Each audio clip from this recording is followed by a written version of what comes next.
ये प्राचीन ऐतिहासिक छतरियाँ आज भी उन धरोहरों को सहेज कर रखी हुई है, जिन्हें कभी राजा की मृत्यु के उपरांत उनका दाह संस्कार कर। सबसे पहले तो चैनल को सब्सक्राइब कर लीजिए और हाँ कर लिया, अब वीडियो को लाइक भी कर दीजिए और बेल आइकन का बटन जरूर दबा दें, नए वीडियो मिलते रहेंगे। कर उसी स्थान पर छतरी बना दिया जाता था।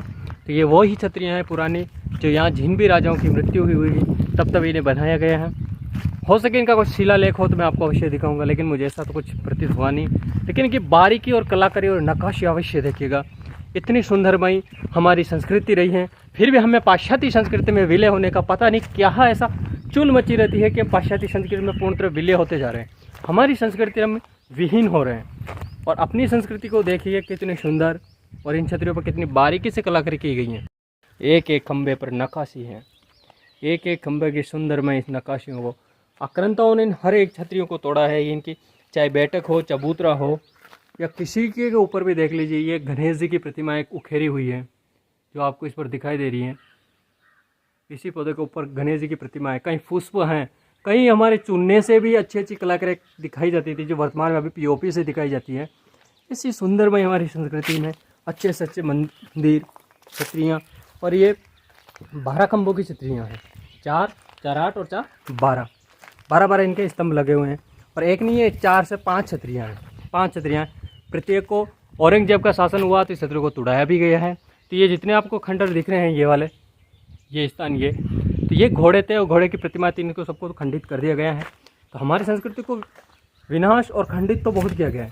देख लीजिए, ये पूरा खंभा है, इसे तोड़ दिया गया, 2 पत्थर हो रहे इसके। और इन्हीं सुंदर छतरियों को ये दौलत और सपनों में खोजे जाने वाले माया के अधिकारियों ने, जिन्हें स्वप्न कहते हैं कि यहाँ दफन होगा कुछ सोना चांदी, तो उन्होंने इस चक्कर में इन सारी ऐतिहासिक धरोहरों को नुकसान तो काफ़ी पहुँचाया है।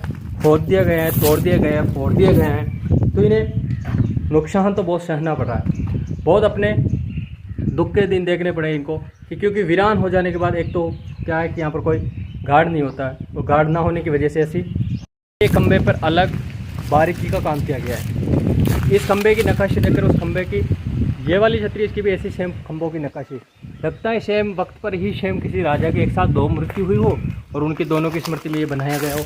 अंदर पहले छत किसी की नहीं होती, ईंटें जोड़कर छत बनाई जाती थी, इतनी अच्छी और इतनी मजबूत कि आज दिन तक टिकी हुई है। और वर्तमान में जो छतें डलती है हमारे आरसीसी सीमेंट की, इनकी छतें इतनी मजबूत नहीं थी, गुंबद गोलाकार, और इनके झरोके निकाले जाते इस प्रकार से कि पानी ढेर के साइडों में गिर जाए। और इतना तो तिकोने कॉर्नर कहीं नहीं मिलेंगे। ये पुरानी और ऐतिहासिक छतरियों में इन्हें पूजे भी जाते हैं। एकमात्र ये छतरी जी की पूजा होती है। एक खंडर हो चुकी है, ये वाला चबूतरा आपको दिख रहा है, बाकी इसमें एक। तो मैं पहुंच गया आखिरकार नवलसा बावड़ी के रास्ते पर, और हम अंदर उतरते, इसकी काफ़ी सीढ़ियाँ उतरने के बाद हमें अंदर जाना पड़ेगा। वो जो पीछे मेरे देख रहे हो वो बहुत ही गहरा है और नीचे तलहटी में है। और ये पीछे जो बोर्ड लगा हुआ है इस पर लिखा हुआ है नवलसा बावड़ी, और एरो का निशान भी इसी तरफ जाने का दर्शा रहा है। तो हम इस तरफ चलते हैं, और जैसे ही मैं अंदर तक सीढ़ियाँ, क्योंकि सैकड़ों सीढ़ियाँ उतरनी पड़ेगी इतनी गहरी, और वो दौलत, वो खजाना सारा दफन कहते हैं, इसी के अंदर पारसमत सबका जिक्र किया जाता है। भानु साथ में ही हम उतरते हैं, क्योंकि कई मशक्कत करने के बाद हम यहाँ तक पहुँचे हैं। और कहीं गहरी है बावड़ी, और कहते हैं इसकी एक छत होती थी, रानियाँ सीधी नहाने के लिए यहीं आती थी। और इस बावड़ी की बड़ी सुंदर है। और पीछे देखिए, जितने आप गहराई देखोगे अभी आपको दिख नहीं पाएगी, कि कहीं सीढ़ियाँ उतरने के बाद मुझे नीचे जाना पड़ेगा, उसके बाद ही इस बावड़ी को दिखा पाऊंगा। और ये देखिए कितनी सीढ़ियाँ हैं, ये यहाँ से सीढ़ियाँ शुरू होती है, अंत तक इनके सीढ़ियाँ हैं। तो कितनी 100 सीढ़ी है, कितनी मैं गिन भी लेता हूँ, उतरा हूँ अभी तक तो मात्र 50 सीढ़ियाँ उतरने के बाद, वो पीछे देखे होंगे आप, वो दरवाज़ा वहाँ रह जाता है, और 50 सीढ़ी उतरने के बाद यहाँ आ जाता हूँ। और कि कहीं तलेटी में अभी तो गहराई में मैं जाना पड़ेगा जब कहते हैं। और ये जो आप देख रहे हो जिससे दीवार बनी है, कहते हैं इसमें रानियाँ जाती थी, यहीं से उतर के नहाने के लिए स्नान किया जाता था, और ऊपर से इसके पानी खींचने का सिस्टम हुआ करता था, पूरा साधन था। और कहते हैं इससे खजाना लाना और ले जाना इसी रास्ते तो होता था। कैसा कहा जाता है विवरण के, कैसा इसमें होगा वर्तमान स्थिति में, जैसा भी हमें दिखेगा वर्तमान स्थिति में ये है। देखोगे तो इसकी एक एक दीवार जर्जर हो रही है, खंडर हो रही है, टूट चुकी है, कहीं सीढ़ियाँ भी टूटी हुई हैं, कहीं ये जो झरोके बने हुए थे पहले जाने का रास्ता था, इसके ऊपर छत बनाई गई थी कि बारिश के समय कोई निकल आ रहा है। राजाओं की जब रानियाँ होती थी उन्हें क्योंकि गर्मी धूप ये ना लगे, इसलिए ये सारी व्यवस्थाएँ की जाती थी। और ये व्यवस्था वर्तमान में टुकड़ों में टूट गई है, कहीं की तो छतें टूट चुकी है, कहीं के पिलर टूट गए हैं, और जितना भी वर्तमान में स्थिति में बचा है तो पूरा घास का पैरा है, पूरी पर वृक्ष पूरी जकड़ा हुआ इन बावड़ियों को, हर तरफ इसकी जड़ें फैली हुई है। तो ये बावड़ी जैसी भी स्थिति में वर्तमान बहुत खंडर अवस्था में है। और इसका नवनिर्माण हुआ या नहीं हुआ 2018 के बाद, ये भी हम देखेंगे। अभी गलियारा है जिसे बावड़ी के अंदर बनाया गया है। तो अभी गर्मी के दिनों में आए तो हमें भी गर्मी लग रही, तो रानियां जब आती होगी तो उन्हें भी गर्मी लगती होगी, तो उनको गर्मी से बचाने के लिए एक साधन बनाया गया है। और हो सके यहाँ नहाने आए हो बैठे रहे, तो राज परिवार थे तो आराम से यहाँ बैठ रहते होंगे, कुछ देर विश्राम कर लिया, फिर चले जाते होंगे, नहाते होंगे, या थक जाता है व्यक्ति क्योंकि सैकड़ों सीढ़ियाँ उतरनी पड़ती है, उसके बाद यहाँ विश्राम करता होगा और फिर ऊपर आराम से चढ़ जाता होगा। तो ये बावड़ी तह तक मैं आपको ले जाता हूँ। पूरी बावड़ी के अंदर वृक्ष हैं, पूरी बावड़ी वृक्षों से आच्छादित हो चुकी हैं। कई दीवारें खंडर हुई थी, उनका फिर से निर्माण हुआ है।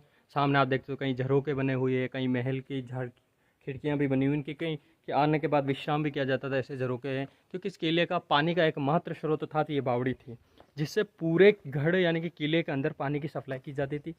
और ये पूरी तो ढह चुकी है, टूटी हुई ये दीवार है, ये यहाँ से ही पूरा पत्थर गिर चुका है। और ये गहराई में अभी वर्तमान में तो इसमें पानी है नहीं, थोड़ा बहुत मुझे कुछ नज़र आ रहा है पानी जैसा, मैं दिखाता हूँ। और ये बड़ी बड़ी चट्टानें, क्योंकि दीवार देखोगे तो गढ़ वहाँ से है, इतनी ऊंचाई पर तो किला है और इतनी गहराई में ये बावड़ी बनाई गई है। कहते हैं ये जो दीवार टूटी हुई है, गिरी हुई है, इस दीवार के अंदर वो खजाने का तहखाना हुआ करता था, जिसे वर्तमान में सही नहीं किया गया है। कहते हैं इसी के अंदर वो दफन है।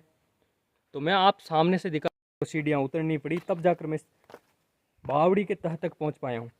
और सिर्फ पीछे से देखोगे तो इतनी हाइट में इसमें आया हूँ, इससे भी और ऊपर वो जो दिख रहा है तक मैं वहाँ था, वो वहाँ आपको दिख रहा है ना, ये यहाँ से मैं नीचे सीढ़ियाँ उतर के आया हूँ।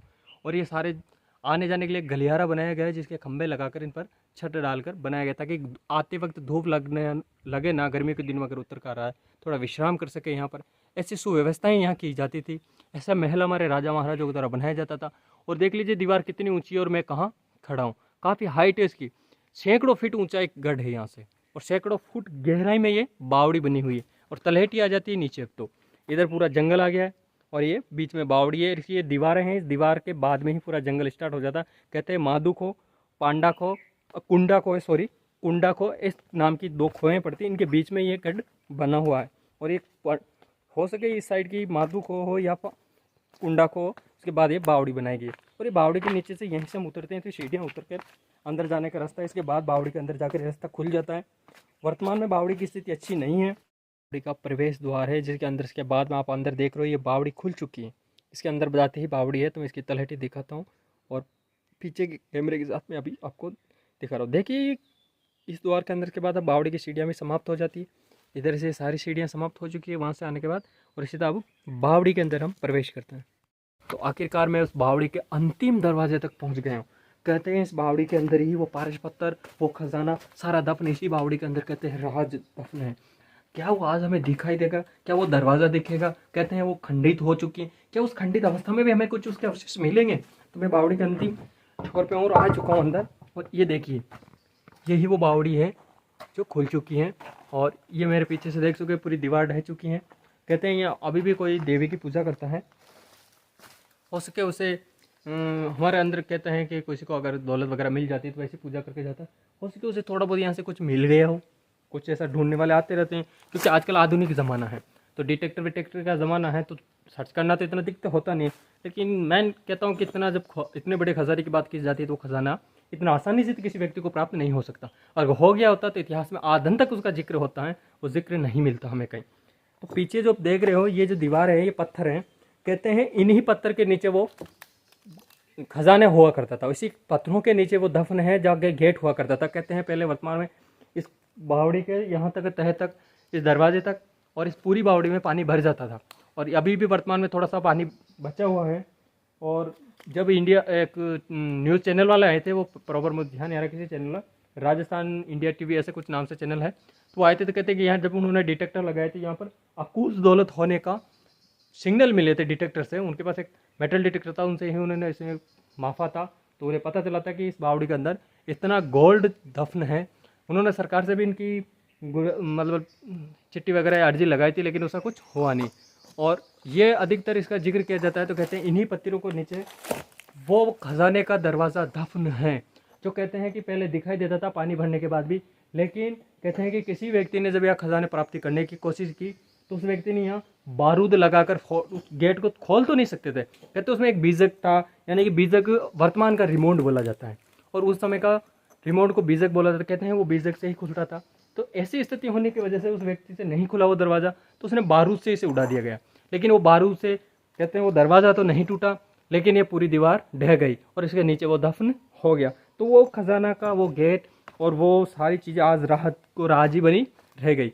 और देखोगे तो पूरे खंडर, अब गवर्नमेंट चाहे तो इनका नव निर्माण करवा के या इस बावड़ी की फिर से दीवार खुदवा कर ये सारे पत्थर हटें, तो हमें उस हकीकत का चेहरा नजर आएगा कि क्या इनके पीछे आज भी वो दरवाज़ा है जिस खजाने की बात की जाती है। क्या इस खजाने में वो पारस पत्थर हैं जिसकी जिक्र हर इतिहास के पन्नों में हर जगह बताया जाता है कि एक पारस पत्थर होता था, उसके लोहे को स्पर्श करते मास्टरी सोने में तब्दील हो जाता था। क्या वो आज भी वर्तमान में पारस पत्थर हैं? क्या इस खजाने में दफन है? तो सारा राज इस बावड़ी के अंदर दफन है, इन पत्थरों के अंदर वो दफ चुका है। वर्तमान में तो वो गेट भी हमें नज़र नहीं आ रहा है, सिर्फ इस बावड़ी के अंदर थोड़ा सा पानी है जो भी बहुत सड़न से पैदा हो रही है, बदबू आ रही है। और ये इतना सा है इस कॉर्नर में, और उस कॉर्नर तक थोड़ा सा बहुत पानी है। और इधर ये दीवारें हैं, ऊपर ये पेड़ों से पूरी ढकी हुई है बावड़ी। ऊपर से आप देखोगे तो ये नज़र नहीं आएगी, लेकिन ये नीचे आने पर तलेटी में इसके मतलब नीचे तल घर तक पहुंचने में, तल में आने के बाद ही हमें बावड़ी नज़र आती है। और ये पीछे जितनी लकीर दिख रही है यहाँ तक इस पानी अभी भी वर्तमान में भर रहा रहता है इसमें। और सिर्फ होंगे तो यहाँ पर सांप बिच्छू कांटे ही अभी यहाँ निवास करते होंगे, क्योंकि इतने पत्थर, और मुझे लगता है हज़ारों टनों सैकड़ों गाड़ियाँ भर ले इतना पत्थर इसका ढह चुका है। पूरी बावड़ी दफन हो चुकी है। कहते हैं पत्थरों के नीचे वो अकूस दौलत और खजाना दफन है। तो अब ये अपनी मेरी बस की बात नहीं है मैं आपको यहाँ कुछ दिखा सकूँ, सिर्फ इस बावड़ी के तल तक मैं पहुँचा हूँ और ये दिखा रहा हूँ कि यहाँ पर क्या है, वर्तमान में कैसी स्थिति है। इसके आगे तो मैं कुछ दिखा नहीं पाऊँगा। और इस किले के अंदर जो अन्य जो चीज़ें हैं, जैसे तोफ है, नवलसा, यहाँ की और भी अच्छी प्रसिद्ध जगह, मंदिर, लक्ष्मण मंदिर भी हैं, तो वो भी देखेंगे। और चलते हैं बावड़ी के बाहर निकलते हैं, क्योंकि बहुत देर हो रही है और कोहरा सा छा रहा है और सडन सी बदबू आ रही इस बावड़ी के अंदर से, ज़्यादा देर रुका नहीं सकते हमें भी। तो चलते हैं, थोड़ा सा पानी भरा है, पत्ते, क्योंकि इसमें अधिकतर पत्ते गिरते हैं, तो पत्तियाँ पड़ने से और पत्तियाँ जब सड़ने लगती है तो पानी भी सड़ता है, उसमें बदबू सी पैदा हो जाती है। तो चलते हैं, मैं इस बावड़ी से अंदर बाहर निकल रहा हूँ और आज चलते हैं। और देखिए इसे यहाँ से भी खोदा गया है, वर्तमान में पूजा कर रखी है, इसे यहाँ से खोदा गया है। तो इस दीवार को खोदा है तो हो सकता है इसके अंदर खुदाई के अंदर कुछ प्राप्त हुआ हो और यहाँ पर वो देवी की पूजा करके चला जाए। हमारे रीति रिवाजों में कि किसी को अगर संपत्ति मिलती है तो उसकी खुदाई करता है। और ये सीढ़ियाँ बताती है कि यहाँ तक सीढ़ियाँ इसकी हुआ करती थी, अभी मैं गिरा होता, ये सीढ़ियाँ उतरती है और सीढ़ियों के नीचे है। तो यहाँ की जो स्थिति हमें दिख रही है और जिस स्थिति से हम विवरण लगाएं तो निश्चय ही यहाँ पर वो खजाना रखा जाता होगा, क्योंकि हमारे राजा या महाराजा अपने खजाने, अपनी अकूत दौलत ऐसी ही जगह दफन करते थे, ऐसी जगह उसे छुपा कर रखते थे कि जब आक्रांताकारी अन्य राजा उन पर हमला करे तो उनकी दौलत शेफ बची रहे। बावड़ी अंदर से देख ली, एक बार आप ऊपर से भी देख लीजिए, क्योंकि मैं ऊपर जा रहा हूँ बावड़ी के, और इस बावड़ी के ये साइन बोर्ड है जिस पर मैं पहले भी आपको बता चुका हूँ। कई सीढ़ियाँ हैं, चढ़ने के बाद मैं फिर ऊपर जा रहा हूँ और ऊपर से बावड़ी कैसी दिखती है एक बार ये भी आपको मैं दिखाता हूँ। यहाँ से आप पूरे किले का व्यू देखते हो तो पूरा जंगल है और ये बड़ी बड़ी खो हैं, इन्हें खो बोला जाता है, खाई बोला जाता है। गिरद होती है, गहरी होती है। ये पहाड़ी एक ऐसी शेप और जगह पर एक किला बना हुआ कि इस तरह भी कोई हमला करेगा, जितनी बड़ी खाई है बीच में और इसमें एक खाल बहता है, नदी बहती है, छोटी सी नदी कह सकते हो या खाल कह सकते हो, इसमें पानी बहता रहता है, छोटे मोटे इंडिकेटर भी बने हुए हैं। और ये वो बावड़ी का दिख रहा है आपको तय, पीछे दिख रही है कहाँ गई, हाँ ये दिख रही है, ये बावड़ी वाला इलाका है जो ऊपर से ऐसा दिखाई देता है। मैं नीचे गया था, आपको दिखाया भी था। और ये अंदर का व्यू है दुर्ग के, ये जो अभी वर्तमान में नई बनाई गई जो सड़कें हैं, पुरानी नहीं है। और ये जो सारे पेड़ हैं इनके अंदर अधिकतर तेंदुओं के पेड़ हैं, और ये जंगल में देख रहे हो हरे भरे, ये तेंदू और चिरंजी के पेड़ हैं जो वर्तमान में हरे रहते, बाकी वृक्ष अधिकतर सूख गए हैं। और ये देखिए कितना खतरनाक पहाड़ी है भाई, एकदम अगर गिरे तो कुछ नहीं मिलेगा, राम नाम सत्य हो जाएगा, इतनी गहराई में बनी हुई है खाई है। और इसके लेके बावड़ी दिखा देता हूँ एक बार आपको ऊपर से। ये देखिए, ये जो है नीचे दिख रही है आपको, ये वाला ये साइड, ये वो सीढ़ी है जो बावड़ी के नीचे जा रही है, और हम खड़े हैं बावड़ी के ऊपर, गेट के ऊपर, और यहाँ से वो सारी सीढ़ियाँ जाती है। तो ये ऊपर का व्यू है बावड़ी का। तो मैं दोस्तों आखिरकार बावड़ी के ऊपर आ गया हूँ, ये इस रास्ते से निकला हूँ और बावड़ी के ऊपर आया हूँ। तो ऊपर मैं इतनी हाइट पे खड़ा हूँ कि आप जाकर नीचे देखोगे तो बावड़ी ये नीचे वाले हिस्से में बावड़ी बहुत गहरी है और मैं ऊपर खड़ा हूँ, और ये आसपास में पूरा जंगल ही जंगल का व्यू है। और वो जो आने वाली जो सीढ़ियाँ थी, जिन सीढ़ियों से हम नीचे आए थे, वो यहाँ से आती है सीढ़ियाँ, और यहाँ आओगे तो बहुत ही गहराई है, कम से कम सैकड़ों फीट गहरी पड़ जाती है यहाँ से बावड़ी।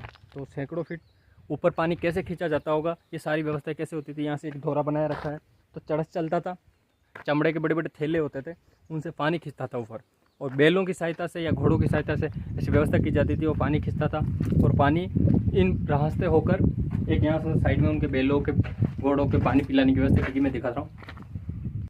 अधिक पानी स्टोर किया जाता था चड़त से खींचकर। तो ये मेरे पीछे देख रहे हो आप, कुंड बना हुआ पानी का, इसके अंदर स्टोर कर लिया जाता था। फिर उनके जब ज़रूरत पड़ती थी, जैसे नहाने की व्यवस्था है, ऊपर ही नहाना है तो यहाँ से नहा लेते थे, पीने का पानी की व्यवस्था, ये सारी व्यवस्था यहीं से होती थी। और ये खेल है, इसे खेल बोलते हैं। ये खेल घोड़े, गाय, भैंस, जो भी उस ज़माने में उनके पास जो पशु होते थे, अधिकतर राजा महाराजाओं की लड़ाई युद्ध में चाहिए तो घोड़े होते थे जाने आने के लिए, तो उनके जितने भी पशु होते उनको पानी पिलाने की व्यवस्था यहाँ की जाती थी। इसमें पानी भरते थे, फिर सारे पशुओं को यहाँ से पानी पिलाते थे और फिर वापस उनकी जहाँ भी उन्हें बांधने की व्यवस्था होती वहाँ बांध दिए जाते थे।